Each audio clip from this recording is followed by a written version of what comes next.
my pimple.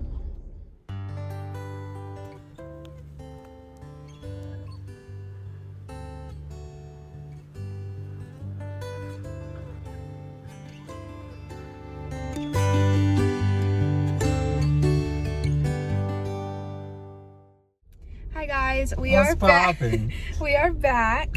I know it's been a long time, sorry, but we are back with the baby. I am no longer pregnant. I can breathe. I don't have to pee all the time. Feels great. How are you feeling, Michael? Feeling good. Are you sure? Yeah. That's my princess right there. She's sleeping. She is sleeping. She is such a good baby. She's so calm and relaxed, and she eats really good and sleeps good. So yeah. But this video today is going to be the long awaited, even though it's only been a week, but highly requested birth story. So we're going to tell you how it went the 17 hours of last Sunday night. It was great. Okay, so I'm gonna start with that whole weekend because I had no symptoms of labor at all until Friday. What did we do Friday though? I don't really remember what we did, but I remember that it was the first time that I was feeling like Braxton Hicks contractions, and even then I didn't know what they were. I just like was kind of crampy and just felt different. And then Saturday, I think we went to the mall. That dude's in the car. Oh, awkward. We went to the mall because I wanted to try and walk a couple miles to see if that would help.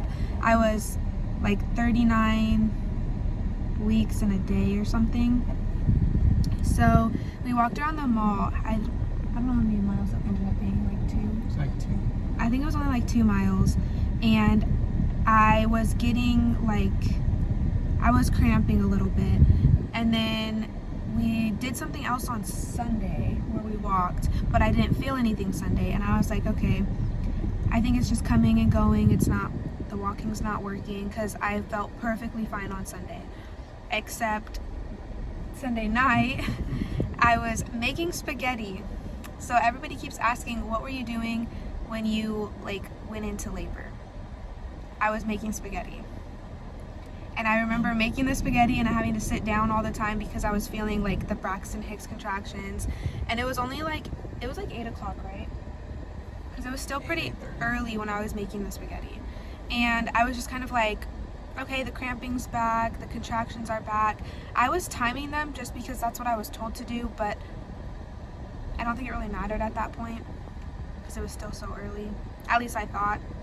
And then we were trying to go to bed, and out of nowhere, it just full on hit. And that's when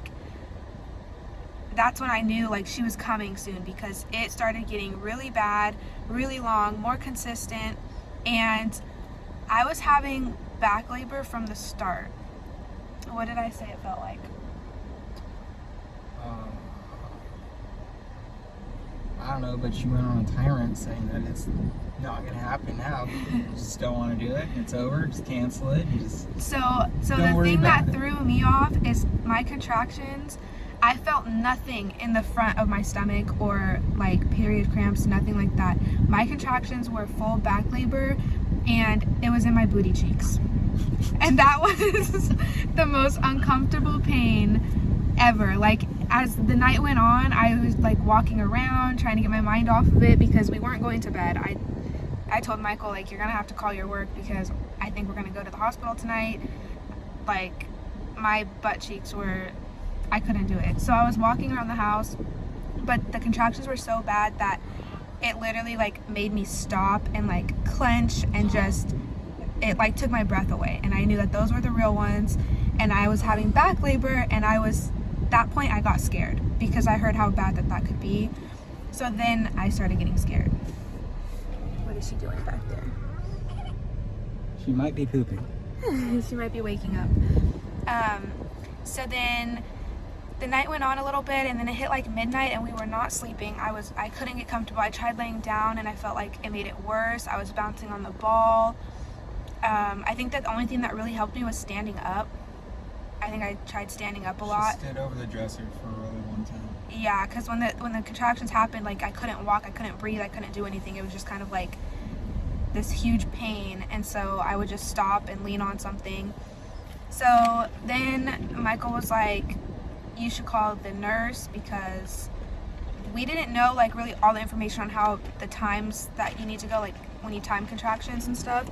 So I called the nurse, and she said it sounds like it's early labor and to just wait it out until it gets bad and then go to the hospital. So it was like 2 o'clock in the morning. We were up all night, and I finally was like, okay, we can go to the hospital. So we went, and when we first got there, they sent us home because I was only 1 centimeter at that point, even though I felt like already dying. And I was pretty upset because I couldn't believe that it was only 1 centimeter and I was in that much pain, because those contractions were definitely getting more intense. And so they told us that if my contractions are still really bad, to come back in 2 hours. So we went all the way back home, which the hospital's not by our house. So we went all the way back home. We were home for maybe like 20 minutes, and I told Michael we have to go back because it just started getting super bad as soon as we got home. The contractions were closer and longer and more intense. But that moment that we were at the hospital and then we went home, before we went back to the hospital, I had my moment. My breakdown. I started crying my eyes out. It's not happening moment. Yeah, I started crying my eyes out. I was in pain, but I was scared. At that point, I got scared because I was just thinking, like, there's no way I'm gonna have her anytime soon. She's not really coming. I kept telling Michael, like, let's just go to bed. Let's just go to bed. Like her due date was in 2 days. I'm not having her anytime soon. Yeah, I was like, I can't do it. I kept telling him I can't do it. I'm not gonna be able to do it. I just started freaking out. And so I was scared, I was freaking out, and I was just crying my eyes out. Like, I was finally scared, because I wasn't scared up to that point. But then realizing that I was going back to the hospital, and if we went back, I knew that they were going to admit me, I was scared.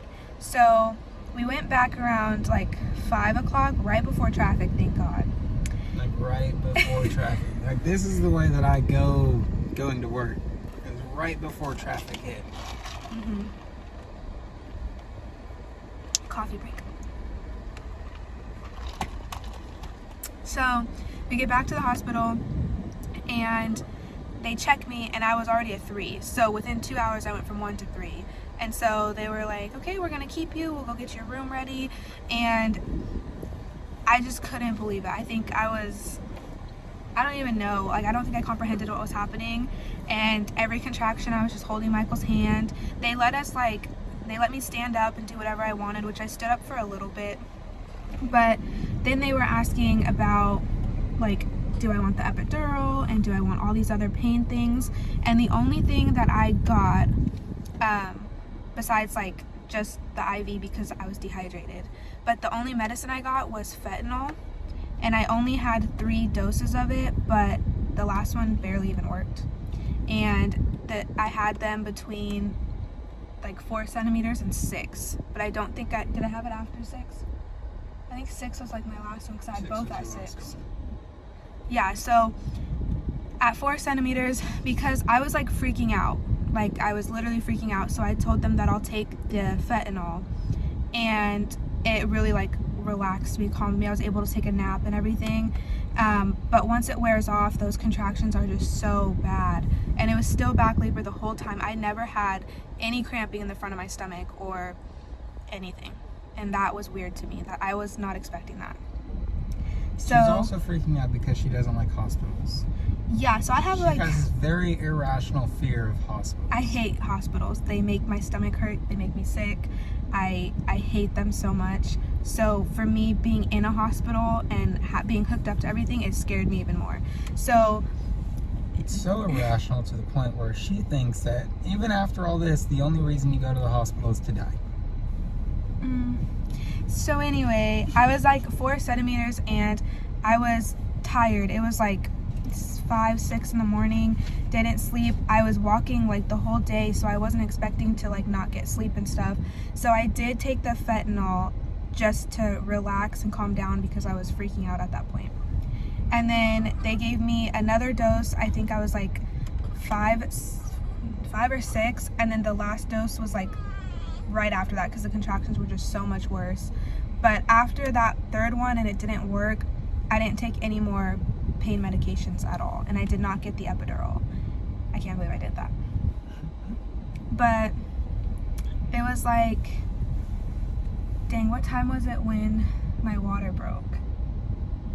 My water broke when I was about, how many centimeters was I? 5.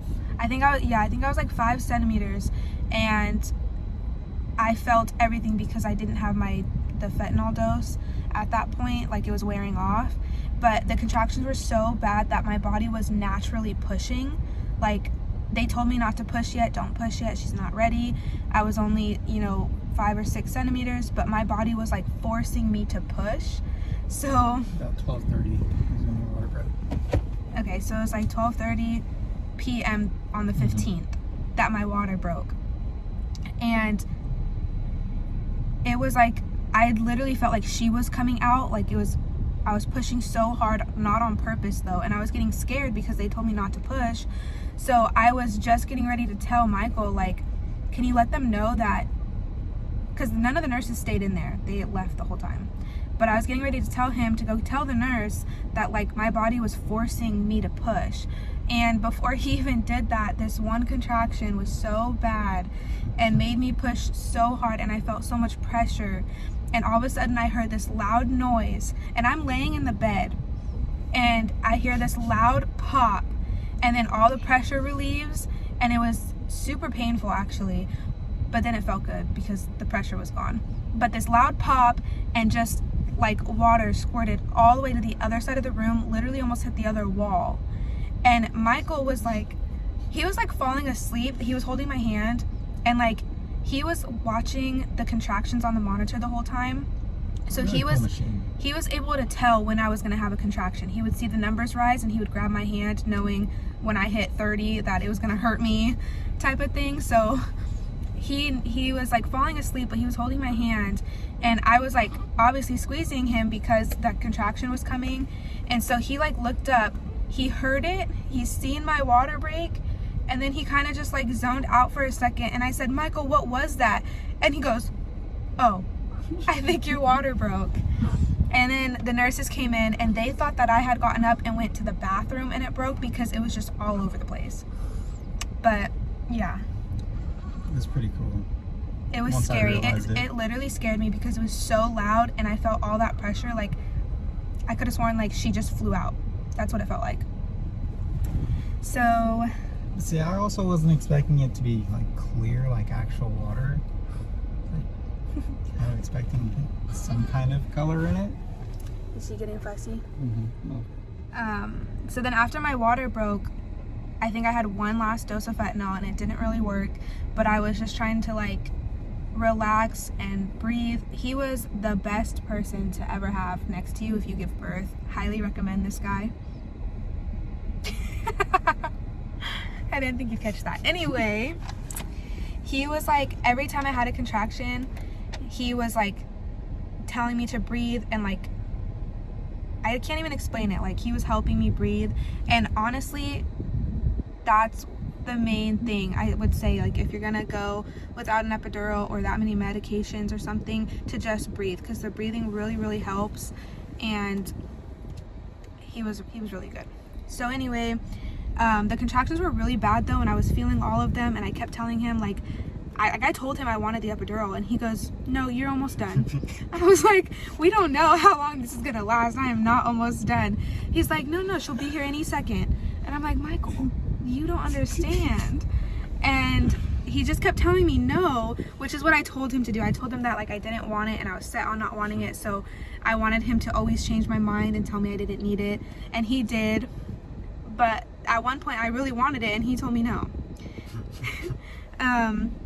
But that, because see, when you were asking, you were kind of just laying there and still kind of relaxed. Like, It's not that bad. You obviously don't need it. It's not that bad. You're not yelling and screaming in pain. It's not as bad as you think it is. I mean, I know it's still bad. It's just not as bad as you think it is. Because if it was, you'd be screaming at me. True. Anyway, so all I remember after my water broke is that the contractions were so bad. I felt like I couldn't do it, and I wanted the epidural. Every contraction, my body was forcing, like, it literally felt like it was forcing her out. I was pushing when I wasn't meaning to be pushing. And then around 7 centimeters, I told the nurse, I was like, I'm getting scared because every contraction, I'm pushing harder and harder. And the other thing is the nurses never checked me. I had to ask to be checked. They were kind of gone and just letting everything happen because I didn't get the epidural and I was trying to do it more naturally, that they kind of just left us alone, which was actually kind of nice. Yeah, it was kind of nice. But I was always like, well, how many centimeters am I at now? You know, all these other little questions, and they never would come and check. So it was finally like I was having these contractions that were really, really making me push. And I told Michael, I said, can you go get the nurse to check me? And she was already on her way in. Like, as soon as I walked out the door, she's like, yep, it's time to go. I'm like, because they, even though they weren't in the room, they were watching like on like monitors and stuff. And they were like, they came in and they're like, okay, it's time to have a baby. And I was like, no, you didn't check me. You don't know. The first thing is she said, okay, we're going to have a baby. No. Because they left me alone for like 2 hours. I was like, no. And she comes in and she's calling all these people, and everybody must have had a baby at the same time, because the doctors that she was trying to call, they were all already attending to other people giving birth.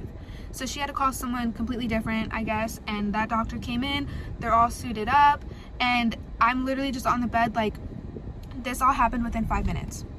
And she was born at 1:43, so my water broke at 12:30. So from like within that hour, I went from 5 to 10. So that was pretty crazy too, because all of a sudden it was, the last I knew I was at a 7, and then they came back in right after and were like, nope, you're gonna have a baby, you're good, she's coming. I was like, are we sure? It's happening. But at that point, I was okay, just because now they were telling me to push, and it felt so much better to push than to still try not to be pushing. I think that made the contractions worse, was my body was forcing me to push when they kept telling me not to. So I was trying not to, and my body was forcing it. So when they finally said you can start pushing, it felt so much better to be pushing with my body than holding it in. So they were like, okay, on your next couple pushes, you're gonna do like these really big ones, and you're gonna breathe, and we're gonna count to 10. And I was like, oh, it's happening. Like, you guys, like, that was literally, he got you 3 minutes ago, and we're having a baby this second. And to me, I was like, what if he never went to go get them? Would she have just came? Like, how do they know? Like, it's just so crazy how the whole process goes. And they told Michael, they said, okay, your job is to hold her legs. And he was like, okay, because literally, like, it was happening so fast. They were all suited up and ready, and everything was happening, and my legs were going up and all this crazy stuff. And they were like, you got to hold her legs, and you're going to push on this next one. And I was like, oh my gosh. And he's like, it was really cute. He was shaking. Like, I felt his arms shaking when he was holding my legs. And I think he just was getting nervous, and like, your adrenaline was probably going too, because he was asleep. He was like falling asleep, and then all of a sudden it was baby time. And to me, it felt like I was pushing for forever, but he says it was about 5 minutes. I only pushed for like 5 minutes. And the only thing I remember is I pushed 9 times and she was there, because I had 3 contractions, and each time I had a contraction, they made me push for 3 times, counting to 10. So it was like the first contraction, they counted to 10 3 times, and then the next one, and then that last one, she was here. And everybody keeps asking, like, did I feel the ring of fire? I think I did. Like, I don't know really if that's what it was, because I wasn't watching or anything, but I just felt so much pressure. That's literally it. I just felt the pressure. I did get a 2nd-degree tear, and I didn't feel that. Well, maybe I did, but I don't know what you're feeling. Like, there's so much pain going on, you don't know what it is. I think it went too fast for you to even notice anything. It was fast. If it was like less than 5 minutes, like, I don't even think I was breathing. Like, they were just like push, and I don't even know if I was breathing right. But she came pretty fast. Like, I didn't even feel like her shoulders or anything. Next thing I knew, she was on top of me. And he cut the cord, which he said was, what was it? Slimy. And squishy. Yeah, he cut her cord, and then they did the golden hour thing where they just let her on me for an hour before they take all her measurements and stuff. And did Michael cry? I don't remember that part. Michael cried more than I did. I feel like for me, I was in shock and so much adrenaline that I didn't process cry. To me, it was just making sure she was okay. My first words were, is she okay? And then, am I okay? But I think for him, because he was there, he watched it, he held my legs, the whole thing. He was crying. I've never seen him cry like that. It was the cutest thing. He's trying to ignore it. But he definitely cried more than I did. So yes, guys, he cried.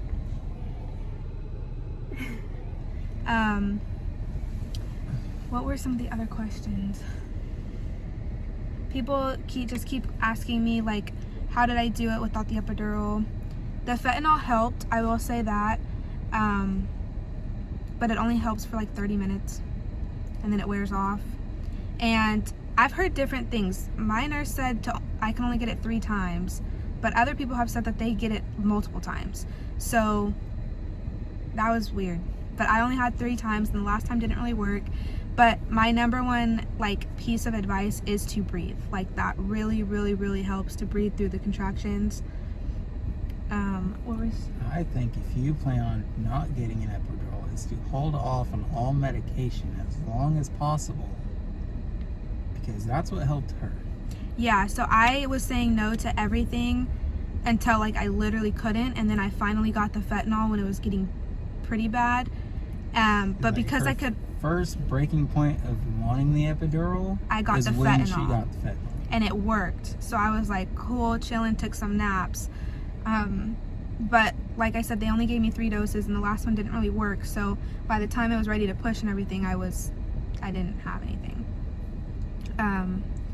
But I didn't get the epidural, and I'm so happy and shocked still. I told him, probably to this day, I keep saying I don't know how I did that. What are the other questions? So yes, I tore. She came out 7 pounds 1 ounce. Yeah, and she was 20 inches long. She's perfect. I can't think of all these other questions right now, but the main questions was, did Michael cry? Yes, he did. Did I tear? I did tear.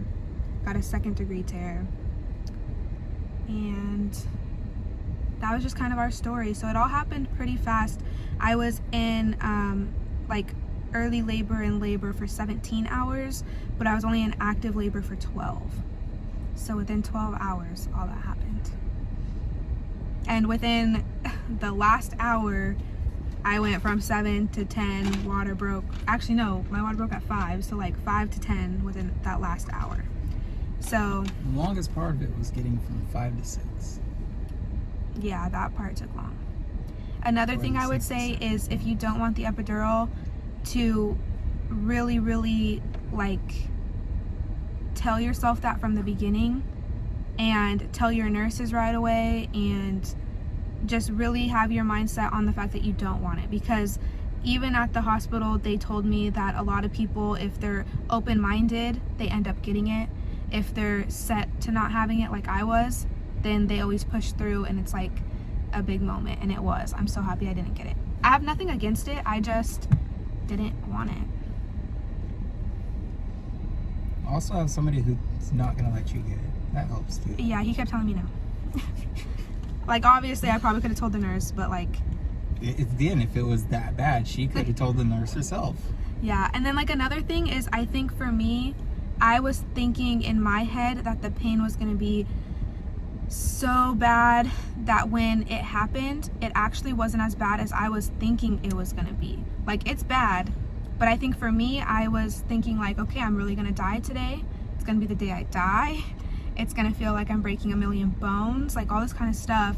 And honestly, it didn't feel like that. It was just really bad contractions and some pressure when pushing. So I think once I realized, like, if I'm already about to push, it's almost over, and I did it, you know. The only thing right now is I am 1 week postpartum, and I have like a little bit of bleeding still, but my tailbone hurts so bad. Like, I literally think I fractured it or broke it or something. You didn't break it. But it hurts so bad. So that's not fun. Got anything else to add? How was the first moment of being a dad? Seeing her. That's Besides mine. crying. It's mine. She's mine. Yeah, it's been a very emotional week, I would say. But yeah, that's kind of like the story of what happened that night. I know I'm missing a whole bunch of questions, but I'll go back on TikTok and answer them because I can't think of them right now. But Snacks were nice. oh my gosh, yes, bring snacks. Bring snacks. They bring you hospital food, which was gross, but they don't bring you like snacks. And so, But you're also getting their hospital food on their schedule. yeah, so you don't know like really when you're gonna get food. And they said we could DoorDash stuff and everything, but It's too much work. we just didn't have time. Like, everything was happening so fast, and we even got released. That's another thing. We got released in less than 24 hours. So we went home basically right away. So we didn't have time to DoorDash and do all that, but we did pack snacks. We had like Oreos and cookies and Chips. gummy bears and chocolate, and Everything. that was my lifesaver because after I had her, I was hungry. Starving. I was like, I think like they finally got us to the recovery room, and I was like, Michael, can you go get the hospital bag? I need snacks. I need the snacks. So I definitely recommend getting snacks. And another thing is like, let me know in the comments if you guys are interested in this, but we lightly packed for the hospital and still we overpacked. So if you guys want to know what to really bring to the hospital or what's actually needed or what the hospital gives you, I know every hospital is different, but like just in general, let me know because I'll make a video about that, because literally I didn't want to overpack and I tried not to overpack, and yet we completely overpacked. Like, we didn't touch anything. We touched the snacks. We touched the snacks and my going home clothes, pretty much. So that was one thing that kind of shocked me.